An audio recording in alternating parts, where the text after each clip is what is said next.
And good. Hey guys, Dr. Charlie Webb here. Wake Up with Webb. I've got a really incredible guest here, a friend, an entrepreneur, someone that has a lot of courage to go through trials. And we're going to talk about those because what I like to discuss is to wake up. I mean, we have an opportunity in the world today more than ever to make a choice to live consciously, or quite frankly, to live as a sheep. And I know there's a lot of people sometimes. Ky and I were just talking. Ky, thanks for being here. By the way, we're going to get into this. Glad to be here, Carlson.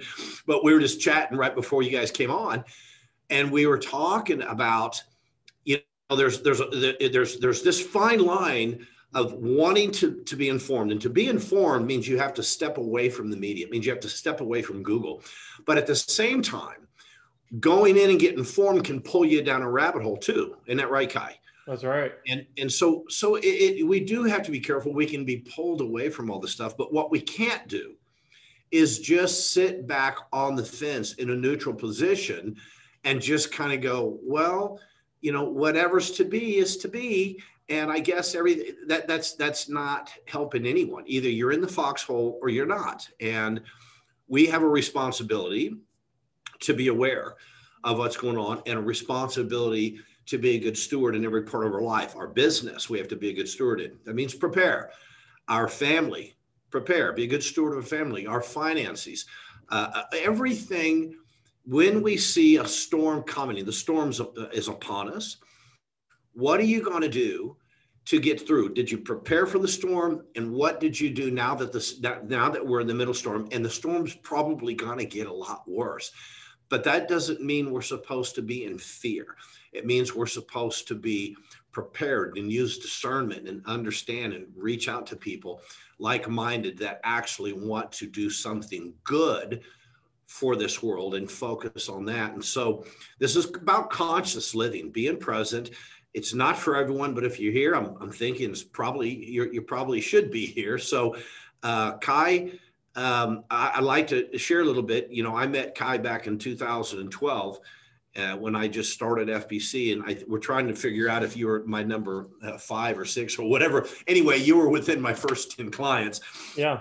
And you were a quick start. You were someone that had that entrepreneurial spirit. And I think you got part of that from your father, from what I remember. You really looked up to him. Yeah. But you got started, and we went through this journey. And you've come to a point where you've started, you know, a couple of businesses because you built yourself into an entrepreneur in your practice, and you discovered that you could do anything with those skill sets. And so I want to dive into your journey a little bit. What's important, I think, for our listeners is to understand that you're just like everyone else. I'm just like everyone else. And we have the same challenges. We have the same concerns. We have the same anxieties that happen. Yet we know that we have an opportunity to either move through it or not. And before I get you started, I'll say one more thing and then I'll quit jabbing. But I brought this up in a quarterly maybe a couple times ago. And, you know, I heard this. I don't remember if it was from Marvin or whatever, the Globetrotter, but it was an example talking about the buffalo. And I think you probably remember me talking about this. When there's a storm coming, the cattle will move away and they'll run from the storm. Well, sometimes that works if the storm dies down pretty early, but usually they're not moving as fast as the storm, and it catches up to them. Right. And so you're going to go through it anyway, except that's kind of a fearful way, an anxious way to do it. Whereas the buffalo, they see the storm coming and they look, hey, Barney, hey, what do you want to do here, man? Hey, let's run into it so we can get through it. And that's what entrepreneurs do. That's what people that live consciously do. They see the storm, and if we can avoid it, by all means, but if we're not going to, what do we do? Move through it. So with that, introduce yourself a little bit. I know you're still living in the Woodlands out of Houston, and tell us a little bit about what you're doing when we get going. Yeah. So, I mean, you hit the nail on the head. You know, I was having a talk with someone just yesterday, and you know, they were, you know, they're kind of feeling like, you know, I've got things figured out in the sense that, you know, I don't have that fear of public speaking as much anymore. Right. And they're really struggling right now with public speaking and fear. And, I reminded them, I remember very well, and I've told this story to a lot of people. But my first time having to get up in front of people, I mean, my knees were shaking. I literally had a piece of paper in my hand, and the piece of paper was like shaking. I mean, and so it's kind of, you go back and you think about life, but it really comes down to those moments. So are you going to say, okay, I can't do that?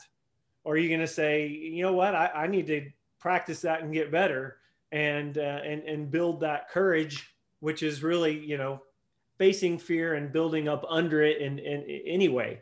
And so, that feels like that's kind of been my life story.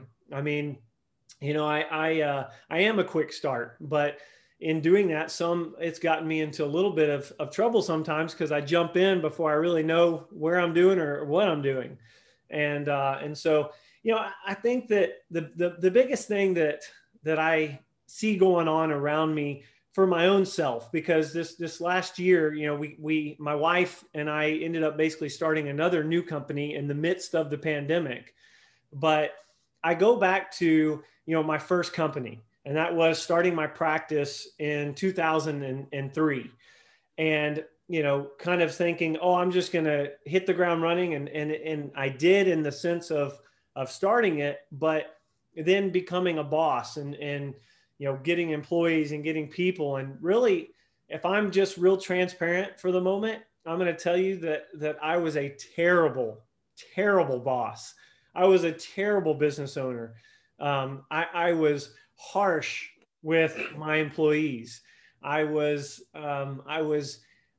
constantly, micromanaging, and to some degree belittling every little mistake they made. And, there's just so much growth that has to come forth, and you've got to be willing to embrace that growth.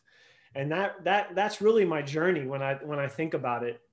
It's saying, okay, how do I become a better boss, business owner, husband, father? Because really they're all interconnected. In becoming that better boss, I was becoming a better husband and a better father, and in becoming a better business owner, right? I was becoming a leader of sorts, and that's something that I have learned, and really, my transformation was just accelerated dramatically when I joined Freedom Practice Coaching in 2012. In really being able to learn how to build a business and not just have a job, right? Not just own a job, if you will, but actually build a business. And it lit that entrepreneurial spirit in me. I thought, well, I'm a business owner, right? So I thought I was being the entrepreneur, but the reality is that I was just owning a job. And I really had that fire lit in me that showed me, you know what, I am an entrepreneur at heart.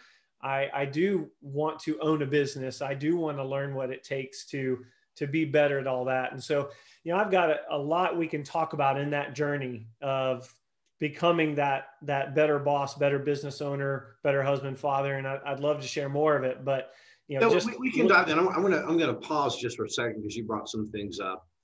One, I don't know of anyone that gets in, like, number one, not everyone is meant to be an entrepreneur, but everyone is to achieve their inner greatness. I truly believe that. Whatever that is if you go into what you're doing and you put everything in it. I remember when I was young and I would have my summer jobs, and I did everything from roofing, putting roofs on houses. I framed houses as a carpenter. I worked on a ranch. I cut cattle. I built fence. I broke horses. And when I was in my fraternity, I had to work, and I worked at a sorority cleaning pots and pans. And let me tell you what, I was the best pot and pan cleaner you ever saw, because when I was in it, I was in flow and I respected my job. Right. And going through and being the best is that's where you've got to go. You have to have purpose in what you want to do. But moving into that place of entrepreneur and having the responsibilities, the amount of maturity that takes place in time, no one gets to step out of that. No one gets to just get there. And when you said you look back at how terrible you were as a boss, I was ridiculously pathetic. And in time, my vocabulary even turned to no longer do I ever consider myself a boss. It's just the wrong term for me. I never say anything where anyone works for me. I say I'm the leader, I'm the mentor here, I'm the visionary, and they work with me. It's been that maturity of me realizing you need to humble yourself, but at the same time, you need to lead. And those two words are go together, in my opinion. Right. And yes. It takes time to do that. But one of the ways that we can accelerate that growth is to get in front of people that have matured. One of my first coaches was a gentleman in my fraternity. He was my roommate, Tim Turney. He made me want to be a better man. Right. And that's what coaches do. And when you get in front of a coach, because when I first got in practice too, I'd be talking to some of my mentors, and they were trying to help me understand, to come from my heart. They're trying to help me understand that leadership is not force. All these things we learn. And so this is what you're talking about. So I want those who are watching and listening right now, it's leadership is people following you because they believe that you can help them become that better mom, that better dad, that their greatness that could come out. And you don't want to let them down. And so the people that work with you, that's who they become. Your patients, that's who they become. And now you've got Revitalize Health. I want you to talk about that a little bit because of the impact it's made on our clients, but also your world. And the brain functioning testing, which is so powerful today, because I want to show people that with your drive and your passion, regardless of what's going on in the environment, when's the right time to start a business? When's the right time? Well, the right time's now, but starting for one person, another. One of the things I'll tell everyone, you can't be your own coach. Can't be your own coach. Right. No, you can't. You got to have a coach. You can't be your own doctor. You're a hell of a doctor. So am I. I got two doctors that come from me, right?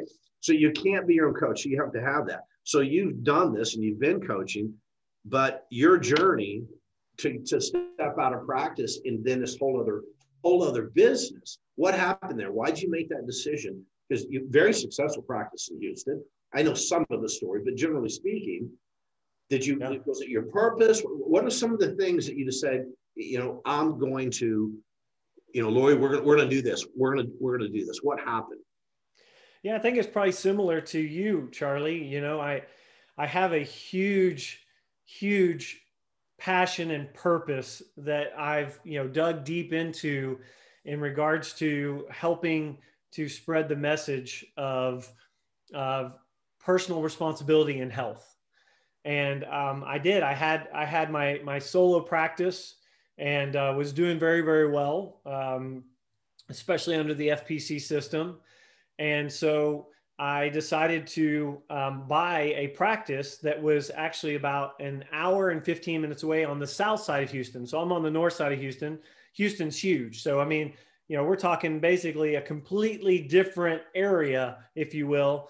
And so I was like, I'm expanding myself. I'm going to have this second practice. And so I'm, driving back and forth between these two practices. And I'm basically, I have a whole team and a whole staff at one practice. I've got a whole team and a staff at another practice. And, it's wearing me thin. And, it's interesting. You talked earlier about the storm, right? Well, for those that might remember Hurricane Harvey, 2017, it came and it basically just sat on Houston and it flooded a huge portion of Houston. And, I had both practices going and we were sitting in my office, just me and my COO were sitting in the office. Other people couldn't even get here because of flooding. And I remember sitting there and we had created this online virtual program that we had been using for about a year. I'd had a couple of people say to me, hey man, I've tried, that was, that's amazing what you've accomplished in creating that. Is there any way that I could use that? And it's like, well, yeah, I mean, we could probably let you use it. And so this online program that you're describing, I just want the audience to know, by the way, guys, you're watching Wake Up with Webb. If you are a conscious lifer, you like to be a thinker, you like to know what's going on and not just drift through life, you're in the right place. I've got Dr. Ky Carlson out of Houston here, and we're talking about, moving through challenges and actually taking yourself to the next place to add more significance. And so you have this program that you designed that you said like a lifestyle program. Describe that program real quick so the audience knows what we're talking about. Yeah. So basically, it's a lifestyle education program. It's a curriculum. It's a curriculum. In fact, we've had college level curriculum writers that have taken the course and told me this course is literally written at a college level curriculum course. But again, it's teaching people how to be healthy for lifestyle. It's teaching people how to take back responsibility and be able to say, you know what, my health is my own and I can do the things that I can do in order to be healthy. And that's really what the course is all about. It's educating them about diet and about exercise and about mindset and about, the things in their home and, what they're putting on their skin. You use this was the curriculum that you used for your practice members. That's something they got. That's right. And then with all this stuff going down, that same curriculum, well, why don't we just get this curriculum? It's not necessarily, if I'm off track, let me know, but maybe it's for other people that aren't necessarily our practice members. Maybe we can just get that as a program in and of itself instead of a program that someone comes in, works with our doctors, goes through a 3-6 month program. Let's just see if they'd like to have the opportunity to have the curriculum, the lifestyle curriculum. Am I on the right track? Yeah. Okay. Yeah. So ultimately we you're talking about individuals or practitioners? Well, you guys were having this conversation.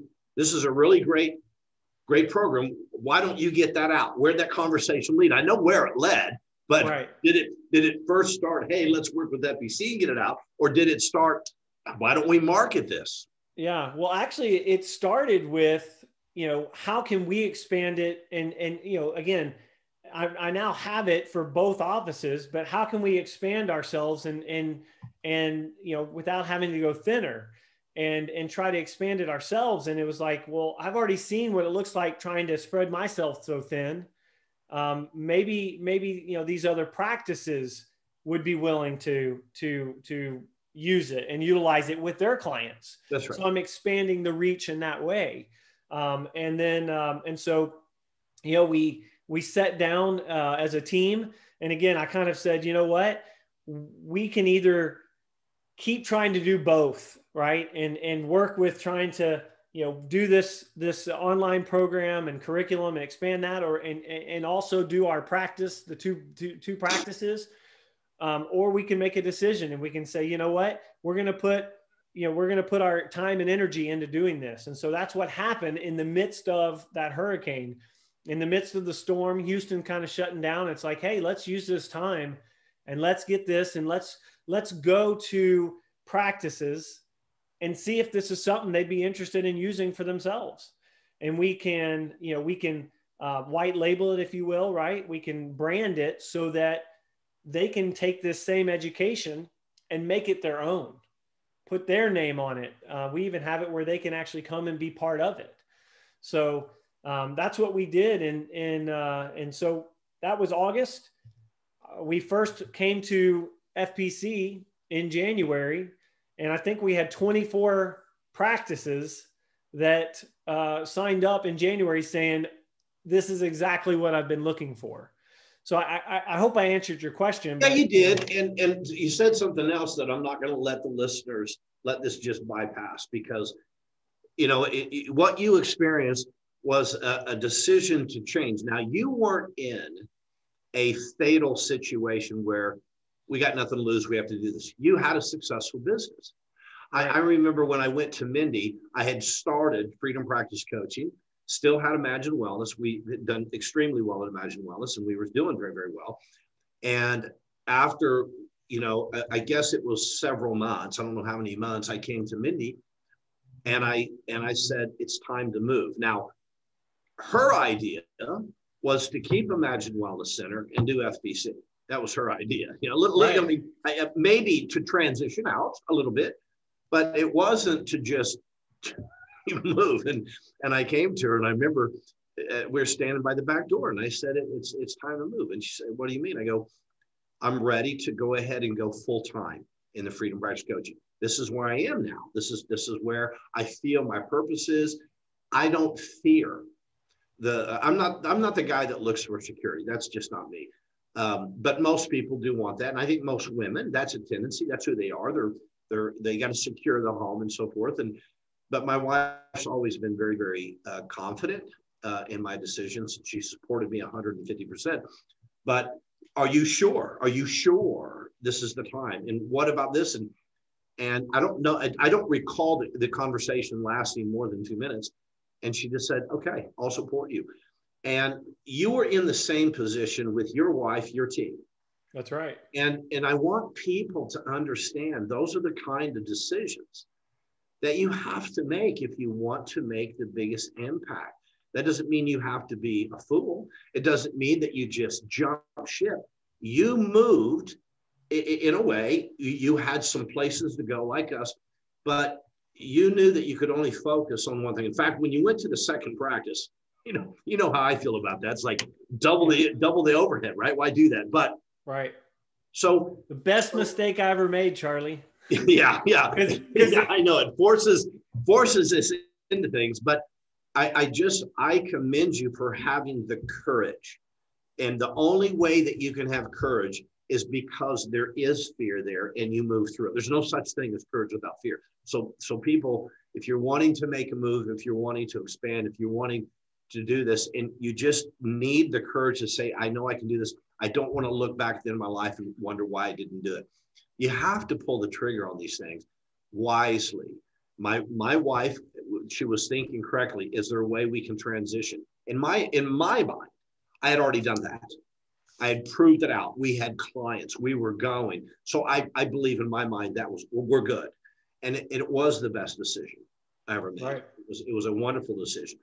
But those are the things that when we go through our life, whether it is leaving the employment job, like if you're a doctor out there listening now and you're working in a hospital, working in front of the practice, and you're just tired of it, you have to understand that the rewards don't come readily. They're not handed out.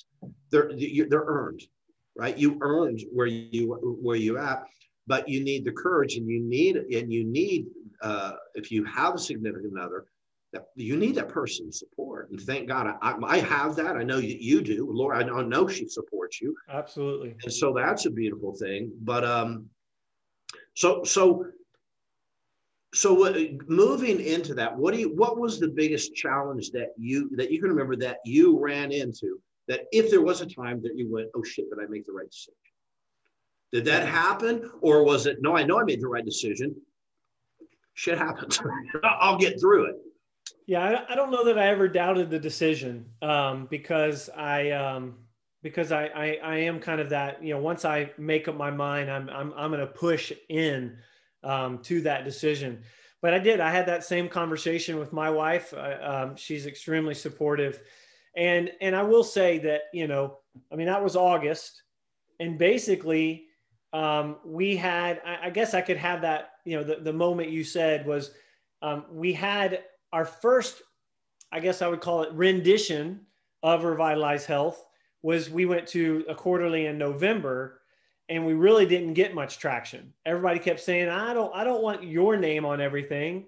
And that's when we kind of realized, okay, we got to shift. So in that moment, it was like, okay, it was more like, okay, we're doing the right thing, but we're not quite in the right direction. We're generally in the right direction, but we need to make a shift. We need to transition. And so that's when we transitioned and came back in January, and really that's when we got the affirmation from so many practices. Yeah. Yes, this is exactly what we needed. So, there was a general initial initiation of that direction, but it, you know, I definitely still had to listen and be willing to say. That's some really, really good insight right there, because some people would have taken that, I guess this service doesn't have a demand. Right. And it wasn't that at all. The service had a great demand. It was the way that the service was inserted, right? It was That's right. How can I use your service? Kind of like every doctor would love to have their own book. And I could go ahead and I could do a book and sell my book, use my book, sign my book, which I've done and it's worked. Right. But wait a minute, I want my own book. I don't have the time to write this, but maybe you could help do some interviews with me. And so I'm part of the writing. It's really mine. I've got integrity. I want it to be mine, but now it's mine. Hell yeah, with the book. The book is in demand. The doctor's own book's demand. How do they want to receive that to where they see the value? And what you did is you didn't go, oh crap, I guess it's the wrong idea. You knew, no, it was a service they wanted. And why do you not want mine? Well, I want it to be mine. Boom, here's what I want, right? Right. Yeah, that was a really key thing. And then since then, it's really just been, you know, blowing and going. But I will say this too, Charlie, and this is kind of going back to the original story. If I hadn't learned what I had learned in those first 9 years of not doing it right, then I'll say that, you know, even if it would have been the right idea, sometimes you can't meet it if you don't have all the pieces together. If I didn't have the systems in place, right? If I didn't understand how to make that transition work. Yeah. But yeah, we, you know, stopped taking clients. That was August. We stopped taking clients in October. So it was a small transition, if you will. You were wise about it. And during the transition, if there would have been a tremendous fallout, all right, guys, let's keep taking, you know, instead of the 25 new clients a month or whatever it was, let's stay with 10 now. And if you would have got into October and it's not where you want, you know, I know we were going to shut it down here, but guys, we're going to have to keep taking clients now as we make the transition. Stanley Miller just gave us a shout out, said this has been really impactful for him. And good. It's good. And you know, something else that I wish I could just take this, I wish people could jump into me and feel the emotions and all these other kind of things that I feel on a regular basis, because they would go, oh, so you're getting challenges every day too. It doesn't change. This is what I want to try to help people understand. It doesn't change. It's kind of like if I'm not a very skilled fighter and I live in a tough neighborhood, I'm going to have challenges every day, and I'm going to be anxious every day. I'm not going to feel good. Whereas if I'm a really skilled fighter, I'm in the same neighborhood, I'm facing the same challenges, but it doesn't bother me. I get through because I prepared to get through. That's the way entrepreneurship is. And so don't think that Ky Carlson and Charlie Webb aren't in the same trenches, in the same storms. The difference is I'm not anxious about the storm because I know that I'll push through, and I know I have skill sets, and I know I have people around me, and I've pushed through so many times. I have complete confidence. We'll get through. Again, it's okay. I know we're running out of time. Moving into the new year, we're obviously launch. Oh, here's something that my wife just reached out, and by the way, she says hi, Ky. Yeah. But launch fast and adjust. So we moved very quickly and laser focus in the business. We didn't Google gag. It was the new business, just like when I opened up my practice. When you make the decision, all hands on deck. I always call it that with all my team. Guys, all hands on deck. You know, we're moving now into the storm, all hands on deck. So it is about, and you said this too, I'm a quick start. Sometimes it gets me in trouble. It does, but you know what? All the messes you made by getting a quick start, you could start and sell a public company before someone that doesn't want to make a mess even get started. You know, so True. you got to move. But I want to talk a little bit about, we're still not out of the storm of 2020. I know that you were very successful. We are very successful. It is what it is. Everyone in the world's facing the same storm. The world's still here. It's still going on. Businesses are open. There's ways to survive. There's ways to thrive. Going into 2021, a lot of changes can take place. What's Ky Carlson's advice on preparation? Yeah. Well, I don't think the principles will ever change. And that's one thing that, that I learned even in 2020. I don't know if I mentioned this earlier or not, but, in the midst of that pandemic, I started a new company with my wife, and it has grown and gone gangbusters. And I can tell you that there's no way we could have done that if it hadn't have been for understanding the some basic things. And again, I think systems is a really important, idea. But more than that is, and this is where I kind of want to land when you talk about for 2021, it's understanding people. So I think one of the biggest things that has allowed me to be successful, one of the biggest things that I learned through the 9 years of not doing it right, is appreciating and understanding people. In other words, instead of seeing someone doing it different than I did, or having different questions than I had as a bother, like I did early, I've learned to say, you know what? They're wired different than I am. And I've learned to take advantage of that. I've learned to be able to learn how to communicate with them. And I mean, there's the DISC assessment, there's the Colby, there's Enneagram, there's all kinds of different assessments that help you understand the way people are wired differently. But learning to appreciate those differences, understand those differences, and then be able to communicate with people through those differences, that's what's going to make 2021 a better year. Yeah. And with all of what we've seen, I'm really glad that you brought that up, because there is this division in people. I believe so many of us, the masses, want to come together, and how you live your life and how you respect them, no matter where their thoughts are, and you can accept that, and we can all go into this together.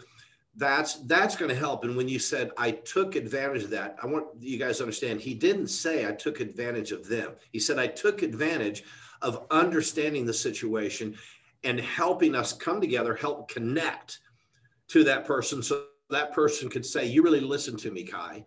I respect you for that. You know me. He's taken advantage of the situation by learning about people. And I've said this many, many times, but you just brought up and reminded me. It took me a long time to mature to the point of how much I really do appreciate people today, more than I ever have in my life. I love, love, love, love people. And there was a time in my life, I love animals. I don't like people. I mean, there was that time in my life for the handful of friends I had. I'm an introvert, believe it or not. And John Maxwell was someone that touched me more than, few people have touched me like John Maxwell. And I consider him just an unbelievable, beautiful soul. And he said, adding success, adding value to yourself is success. And that's okay. But when you add significance, when you add value to others, you're adding significance. And that in itself is what you just described.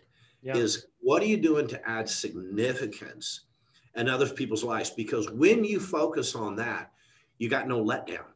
If all you're focused on is adding value into yourself, then we can have good days and bad days depending on, do we feel like we added value today? Did my business do what it should have? Did my workout go the way that it should have? And those are all important. But man, when you're focused on adding significance outwards, it's kind of hard to have a bad day. Unless you're just upset that you knew you could help this, this practice member, this patient, and you failed to communicate, and that hurts you because they're not moving forward. I get that, but that's a different. It's not about I didn't get a patient. It's I didn't get to change their life, right? Right. So Ky, we're out of time, and I got to tell you, man, I love talking to you. I miss seeing you in person. I can't wait till we get together again.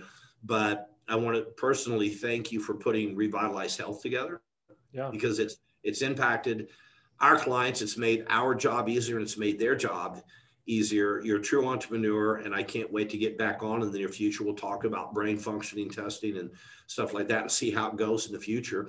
But I know we've got a lot of people commenting here. You've made an impact with your courage and your strength as an entrepreneur. So God bless you, my friend. Tell your wife I said hi, and I can't wait to see you again in the future. Will do. Take care. Bye, buddy.